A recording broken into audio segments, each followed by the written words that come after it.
There's 5 people that didn't come home. And this guy, I told him while I was hitting him, I said, I'm gonna kill you, man, because you tried to kill my friends. My family was in there.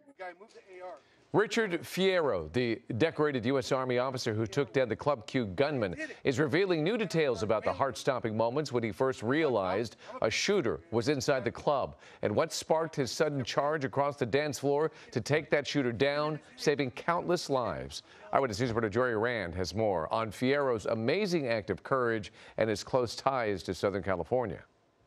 This American hero grew up in San Diego. He was a major in the Army and left the armed forces because he no longer wanted to deal with war. Little did he know war would follow him into a bar in Colorado Springs.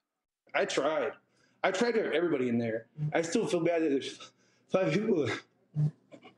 The hero of the Colorado Springs shooting, an Army veteran who grew up in Southern California and saved countless lives by tackling and beating the gunman inside an LGBTQ bar, breaking down over the 5 lives he couldn't save. I'm not a hero. I'm just a guy that wanted to protect his kids and his wife, and I still didn't get to protect her boyfriend. Fierro's daughter's boyfriend, Raymond Vance, was one of those 5 who did not make it out. Also killed Kelly Loving, Derek Rump, Ashley Paw, and 28-year-old Daniel Aston, a bartender at Club Q. It's terrifying to know that it truly can happen anywhere. Tonight, a vigil outside Club Q, which remains a crime scene. 5 crosses lining the lawn.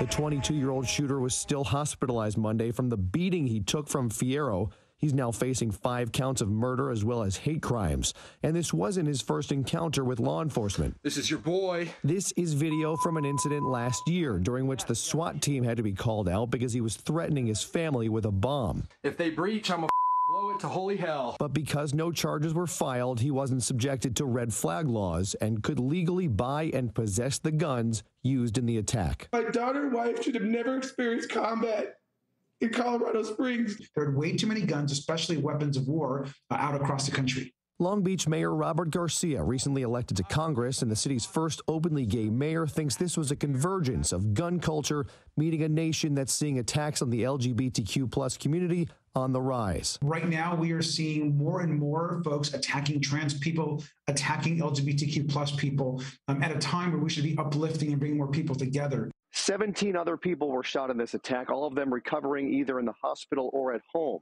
This was just days ago, and yet in that time, the United States of America has already seen 3 more mass shootings. Hello, I'm Mark Brown. Get more great ABC7 content by clicking the subscribe button for our YouTube channel and download the ABC7 Los Angeles streaming app on Fire TV, Android TV, Apple TV, and Roku to watch on your TV.